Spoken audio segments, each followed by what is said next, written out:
ಎಲ್ಲರಿಗೂ ನಮಸ್ಕಾರ. ಸಾಮಾನ್ಯವಾಗಿ ರಾಮಾಯಣದಲ್ಲಿ ರಾಮನ ಪಟ್ಟಾಭಿಷೇಕದ ನಂತರ ರಾಮಾಯಣವನ್ನು ಓದಬಾರದೆಂದು ಓದಿದವರು ಹೇಳುತ್ತಾರೆ. ಹಾಗೆಯೇ ಮಹಾಭಾರತವನ್ನು 18 ದಿನಗಳ ಕುರುಕ್ಷೇತ್ರ ಯುದ್ಧ ಮುಗಿದ ಮೇಲೆ ಯುಧಿಷ್ಠಿರನಿಗೆ ಪಟ್ಟಾಭಿಷೇಕ ಆದ ಮೇಲೆ ಮಹಾಭಾರತವನ್ನು ಅಂದರೆ ಉತ್ತರಕಾಂಡವನ್ನು ಓದಬಾರದೆಂದು ಓದಿದವರು ಹೇಳುತ್ತಾರೆ. ಆದರೂ ನಾವು ಸಂಜೀವನ್ನಮ್ಮ ಕಾಲೇಜಿನ ಎಲ್ಲ ಉಪನ್ಯಾಸಕ ಮಿತ್ರರು ಸೇರಿ ಯಾಕೆ ಓದಬಾರದು, ಯಾಕೆ ತಿಳಿಸಬಾರದು ಈ ಸಮಾಜಕ್ಕೆ ಆ ಸಂದೇಶವನ್ನು ಎಂಬ ಮನಸ್ಸು ಮಾಡಿ ಕೃಷ್ಣಾವತಾರದ ಕೊನೆಯ ಗಳಿಗೆಗಳು ಎಂಬ ನಾಟಕವನ್ನು ರಚಿಸಿದ್ದೇವೆ. ಅನಿರೀಕ್ಷಿತಗಳು ಅಥವಾ ಕೃಷ್ಣಾವತಾರದ ಕೊನೆಯ ಗಳಿಗೆಗಳು. ಕೃಷ್ಣ ಪರಮಾತ್ಮ ಹೇಗೆ ಮರಣ ಹೊಂದಿದ, ಅವನ ಮರಣ ಅವನ ಪಾದದ ಬಲಗಾಲಿನ ಹೆಬ್ಬೆರಳಿನಲ್ಲಿ ಇತ್ತು, ಹೇಗೆ ಅವನ ಮರಣ ಆಯಿತು ಅನ್ನೋದನ್ನು ಈ ನಾಟಕದ ಮೂಲಕ ನಮ್ಮ ವಿದ್ಯಾರ್ಥಿನಿ ಮಿತ್ರರು ನಿಮ್ಮ ಮುಂದೆ ಈಗ ತಿಳಿಸ್ತಾ ಇದ್ದಾರೆ.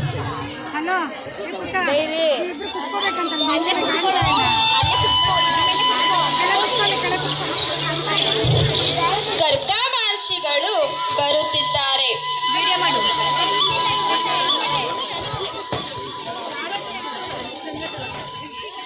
ಗರ್ಗ ಮಹರ್ಷಿಗಳಿಗೆ ಪ್ರಣಾಮಗಳು. ಬನ್ನಿ ಕುಳಿತುಕೊಳ್ಳಿ.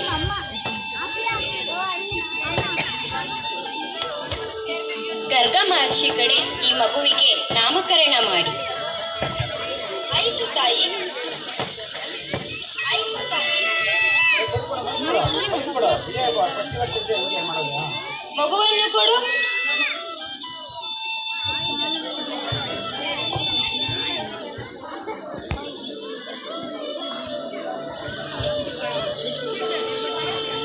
ನೀಲವರ್ಣದ ಮಗು. ಆಹಾ, ಎಷ್ಟು ಮುದ್ದಾಗಿದೆ.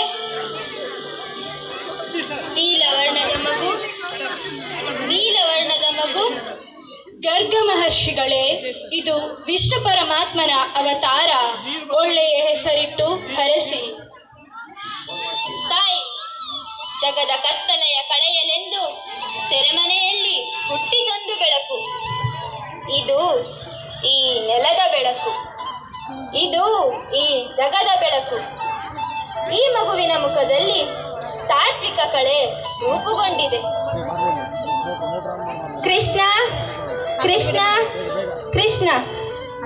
ತಾಯಿ, ಈ ಮಗುವಿಗೆ ಕೃಷ್ಣ ಎಂದು ನಾಮಕರಣ ಮಾಡಿದ್ದೇನೆ. ಕೃಷ್ಣ ಕೃಷ್ಣ ಕೃಷ್ಣ.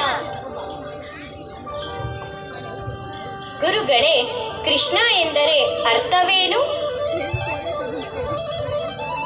ತಾಯಿ, ಕೃಷ್ಣ ಎಂದರೆ ಸಂತೋಷ ಎಂದರ್ಥ. ಕೃಷ್ಣ ಎಂದರೆ ಆನಂದ ಎಂದರ್ಥ.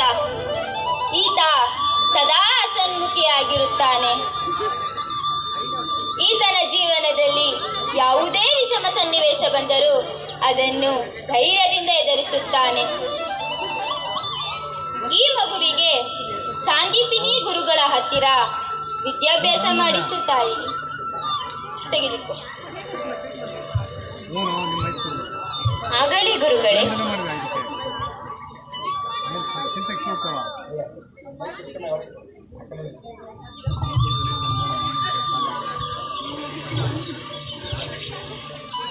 ಕೃಷ್ಣ 64 ವಿದ್ಯೆಗಳನ್ನು ಕೇವಲ 64 ದಿನಗಳಲ್ಲಿ ಕಲಿತ ಮಹಾ ಜ್ಞಾನಿ ಕಣಪ್ಪ ನೀನು.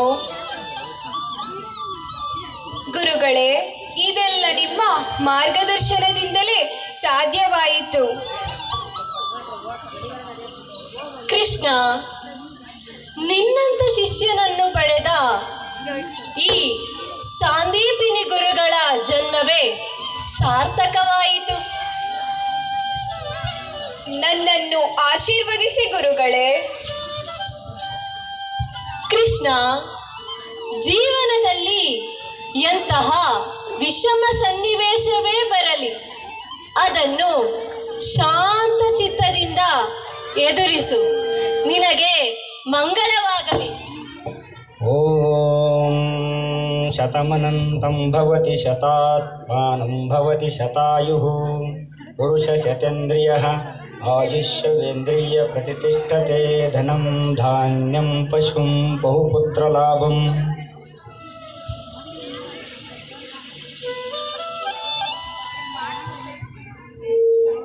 ಯುಗಗಳು 4: ಕೃತಯುಗ, ತ್ರೇತಾಯುಗ, ದ್ವಾಪರಯುಗ, ಕಲಿಯುಗ.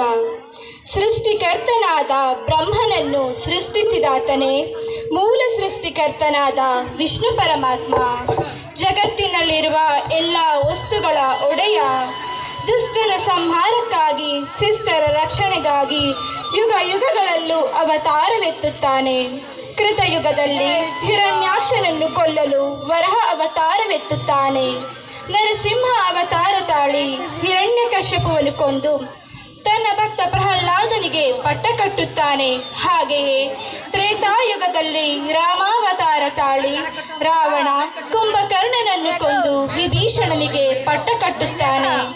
ಹಾಗೆಯೇ ದ್ವಾಪರ ಯುಗದಲ್ಲಿ ಕೃಷ್ಣಾವತಾರ ತಾಳಿ ಕಂಸ, ಶಿಶುಪಾಲ, ದಂತವಕ್ರರನ್ನು ಸಂಹರಿಸುತ್ತಾನೆ. ಪಾಂಡವರಿಗೂ ಕೌರವರಿಗೂ ನಡೆದ 18 ದಿನಗಳ ಕುರುಕ್ಷೇತ್ರ ಯುದ್ಧದಲ್ಲಿ ಪಾಂಡವರ ಪಕ್ಷ ವಹಿಸಿ ಕೌರವರನ್ನು ನಿರ್ನಾಮ ಮಾಡಿ ಯುಧಿಷ್ಠಿರನಿಗೆ ಪಟ್ಟ ಕಟ್ಟುತ್ತಾನೆ. ನಂತರ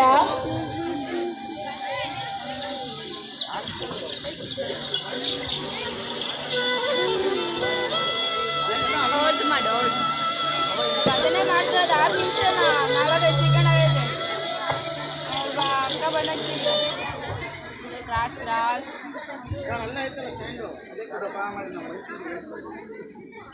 ನನ್ನ ಇಂದಿನ ಅವತಾರದಲ್ಲಿ ಇದೇ ದಂಡಕಾರಣ್ಯದಲ್ಲಿ ಬರೀ ಗಾಳಿನಲ್ಲಿ ನಡೆದಾಡಿ ಮುಳ್ಳು ಕಲ್ಲು ಚುಚ್ಚಿ ರಕ್ತ ಸೋರುತ್ತಿದ್ದನ್ನು ನೋಡಿಕೊಂಡಿದೆ. ಈ ಅವತಾರದಲ್ಲೂ ಇದೇ ದಂಡಕಾರಣ್ಯದಲ್ಲಿ ನಡೆದಾಡಿದ್ದೇನೆ, ದಣಿವರಿಸಿಕೊಂಡಿದ್ದೇನೆ.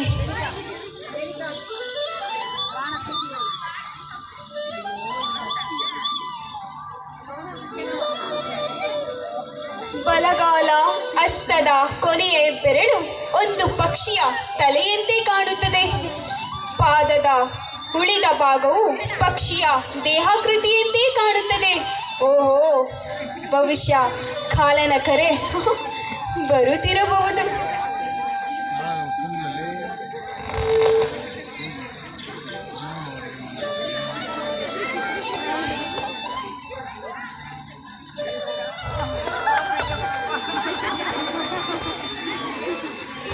ಪಕ್ಷಿ ಬಿತ್ತು, ಪಕ್ಷಿ ಬಿತ್ತು.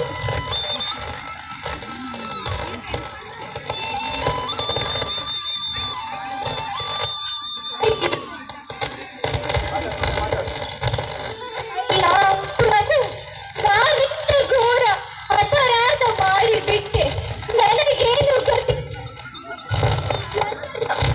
ಸರಿ,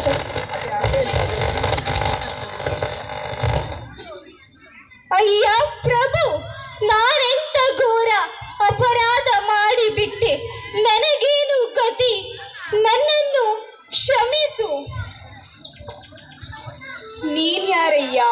ನಿನ್ನ ಹೆಸರೇನು? ಪರಮಾತ್ಮ, ನನ್ನ ಹೆಸರು ಜರ. ಪ್ರಭು, ನೀವು ಎಂದು ತಿಳಿಯದೆ ಯಾವುದೋ ಪಕ್ಷಿ ಎಂಬ ಭ್ರಾಂತಿಯಿಂದ ನನ್ನ ಅಜ್ಞಾನದಿಂದ ಈ ಅಕಾರ್ಯ ಮಾಡಿಬಿಟ್ಟೆ. ನೀವು ಯಾವ ಶಾಪ ಕೊಟ್ಟರು, ಶಿಕ್ಷೆ ಕೊಟ್ಟರು, ಅದನ್ನು ಸ್ವೀಕರಿಸುತ್ತೇನೆ ಪ್ರಭು. ಅಯ್ಯ ಜರ, ನಿನಗೆ ದಿವ್ಯ ಜ್ಞಾನವನ್ನು ಅನುಗ್ರಹಿಸುತ್ತೇನೆ. ಪ್ರಭು, ನಿನ್ನನ್ನು ಸದಾ ಸ್ಮರಿಸುತ್ತಿದ್ದರೆ ಅಜ್ಞಾನವೆಲ್ಲ ನಾಶವಾಗುತ್ತದೆ ಎಂದು ಹೇಳುತ್ತಾರೆ. ಆ ವಿಷ್ಣುವಾದ ನಿನಗೆ ನನ್ನಿಂದ ಈ ಅಪಚಾರ ನಡೆದು ಹೋಯಿತೆ. ಬ್ರಹ್ಮ ರುದ್ರಾದಿಗಳಿಗೂ ನಿನ್ನ ಮಾಯೆ ಅರ್ಥವಾಗದಿದ್ದಾಗ ಒಬ್ಬ ಎಕ್ಕಶ್ಚಿತ್ ಬೇಡನಿಗೆ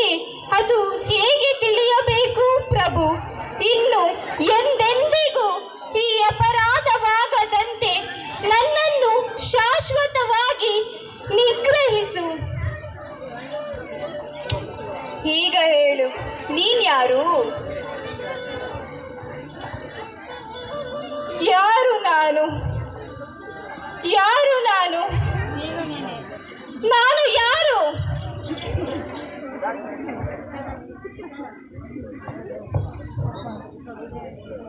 ಏ ಸುಗ್ರೀವ, ಗದಾಯುದ್ಧದಲ್ಲಿ ನೀನು ನನ್ನನ್ನು ಸೋಲಿಸಲು ಸಾಧ್ಯವೇ ಇಲ್ಲ.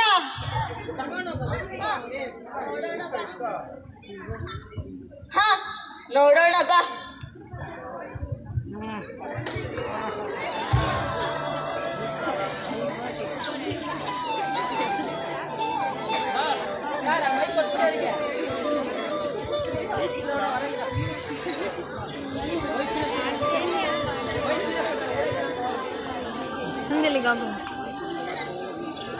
ಆಮೇಲೆ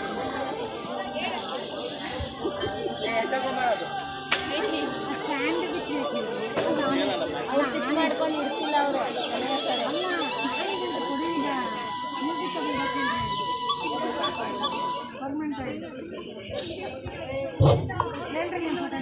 ಅಯ್ಯ, ಮರೆಯಲ್ಲಿ ನಿಂತು ನನ್ನ ಮೇಲೆ ಬಾಣ ಪ್ರಯೋಗ ಮಾಡಿದಿರಿ.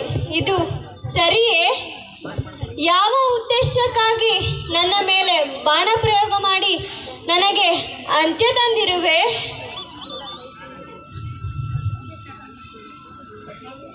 ಅಯ್ಯ ಶ್ರೀರಾಮಚಂದ್ರ, ನನ್ನ ಪತಿಯಾದ ವಾಲಿಯನ್ನು ಕೊಂದದ್ದು ನಿಮಗೆ ತಪ್ಪೆನಿಸುವುದಿಲ್ಲವೇ?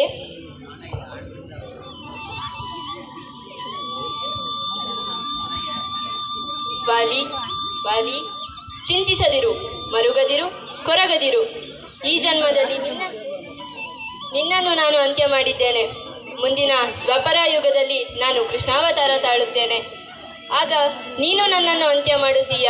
ಅದಕ್ಕಾಗಿ ಈ ಜನ್ಮದಲ್ಲಿ ನಿನ್ನನ್ನು ನಾನು ಸಂಹರಿಸಿದ್ದೇನೆ. ಈ ಜನ್ಮದಲ್ಲಿ ನನ್ನಿಂದ ನಿನಗೆ ಮುಕ್ತಿ, ಮುಂದಿನ ಜನ್ಮದಲ್ಲಿ ನಿನ್ನಿಂದ ನನಗೆ ಮುಕ್ತಿ.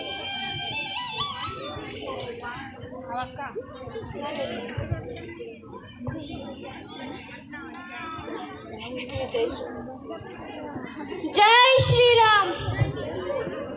ಸೃಷ್ಟಿಯ ಚಲನ, ಜೀವನ ಮರಣ, ಜೀವ ಜೀವದಾಯಿ ಮಣ್ಣ. 3 ದಿನದ ಸಂತೆಯ ಮುಗಿಸಿ ಸೇರುವರೆಲ್ಲ ಈ ಮಣ್ಣ, ಸೇರುವರೆಲ್ಲ ಈ ಮಣ್ಣ.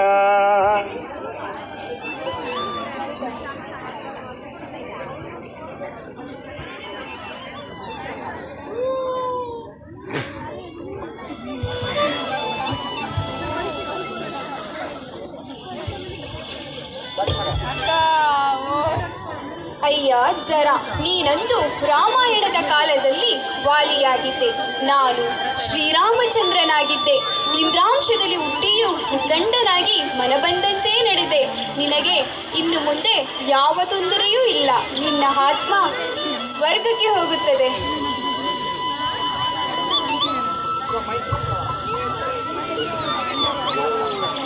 ಪರಮಾತ್ಮ, ನನಗೆ ನನಗೆ ಮುಕ್ತಿ ನೀಡಿದ ನಿಮಗೆ ಹೀಗೇಕೆ ಮರಣ ಬಂದಿತು?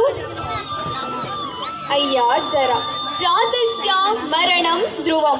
ಹುಟ್ಟಿದ ಮನುಷ್ಯ ಸಾಯಲೇಬೇಕು. ಮನುಷ್ಯನಾಗಿ ಅವತರಿಸಿದ ಮೇಲೆ ಮನುಷ್ಯರು ಅನುಭವಿಸುವ ನೋವು, ಸಂಕಟ, ನಲಿವುಗಳನ್ನು ನಾನು ಅನುಭವಿಸಲೇಬೇಕು. ಒಂದು ಕಡೆ ದುರ್ವಾಸ ಮುನಿಗಳ ಶಾಪ, ಮತ್ತೊಂದು ಕಡೆ ತಾಯಿ ಗಾಂಧಾರಿಯ ಶಾಪ.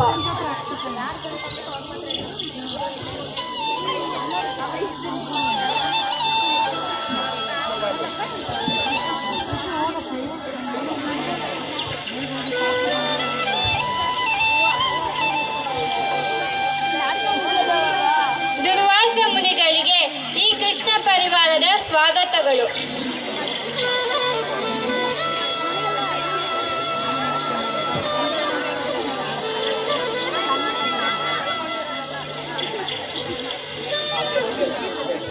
ಬನ್ನಿ, ಕುಳಿತುಕೊಳ್ಳಿ, ನಮ್ಮ ಆತಿಥ್ಯವನ್ನು ಸ್ವೀಕರಿಸಿ.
ಕೃಷ್ಣ, ನಿನ್ನ ಆತಿಥ್ಯಕ್ಕೆ ನಾವೆಲ್ಲ ಚಿರಋಣಿಗಳು.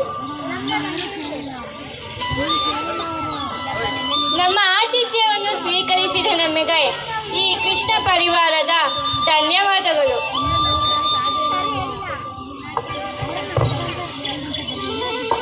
ಕೃಷ್ಣ, ನನ್ನದೊಂದು ಮಾತನಾಡಿಸಿಕೊಡುವೆಯಾ? ಆಯ್ತು ದುರ್ವಾಸ ಮುನಿಗಳೇ. ಕೃಷ್ಣ, ಈ ಎಲ್ಲೆಲ್ಲಿರುವ ನನ್ನ ಎಂಜಲನ್ನು ನಿನ್ನ ಮೈಗೆ ಲೇಪಿಸಿಕೊಳ್ಳುವೆಯಾ? ಆಯ್ತು ದುರ್ವಾಸ ಮುನಿಗಳೇ.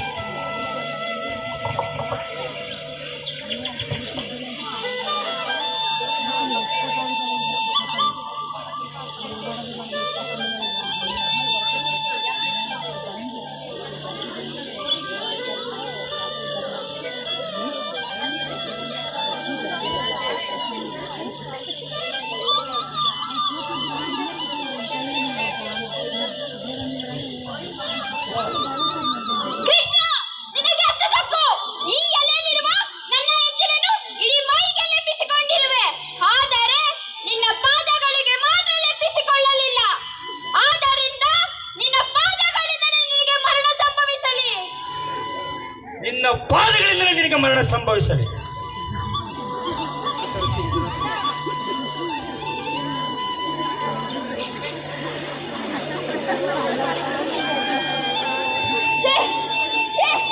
ಎಂತ ಕೆಲಸವಾಯಿತು?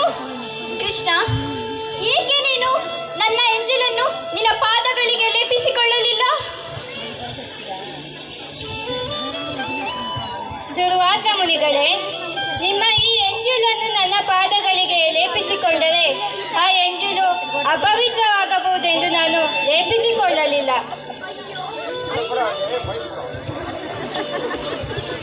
ಅಯ್ಯೋ ಅಯ್ಯೋ, ನಾನು ತಪ್ಪು ಮಾಡಿಬಿಟ್ಟೆ. ಕೃಷ್ಣ, ನಿನ್ನ ಅಪಾರ್ಥ ಮಾಡಿಕೊಂಡೆ.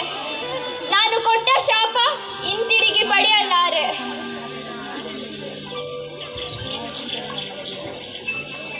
ಕೃಷ್ಣ, ನೀನು ನನ್ನ ಮಕ್ಕಳನ್ನು ನಿರ್ನಾಮ ಮಾಡಿದೆ. ಆದ್ದರಿಂದ ನಿನ್ನ ಯಾದವ ಕುಲವೆಲ್ಲ ನಾಶವಾಗಿ ಹೋಗಲಿ. ಈ ಮಾತೆ ಗಾಂಧಾರ್ಯ ಶಾಪ. ಆಯ್ತು ತಾಯಿ. ಪರಮಾತ್ಮ, ನಿನ್ನ ಚರಿತ್ರೆಯನ್ನು ಕೇಳಿದ ನಾನೇ ಧನ್ಯ. ಅಯ್ಯ ಜರ, ಪ್ರತಿ ಯುಗದಲ್ಲೂ ದುಷ್ಟರ ಸಂಹಾರಕ್ಕಾಗಿ, ಶಿಷ್ಟರ ರಕ್ಷಣೆಗಾಗಿ ಅವತಾರ ಎತ್ತಿದ್ದೇನೆ. ಒಳ್ಳೆಯದರಲ್ಲೂ ನಾನೇ ಇದ್ದೇನೆ, ಕೆಟ್ಟದರಲ್ಲೂ ನಾನೇ ಇದ್ದೇನೆ.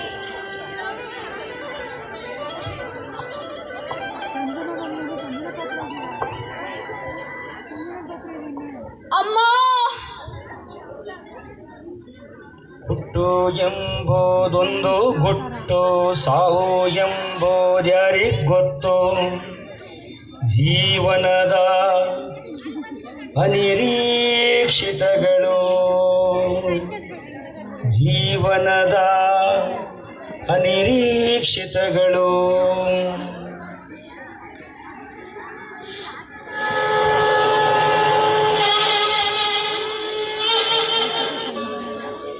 यदा यदा हि धर्मस्य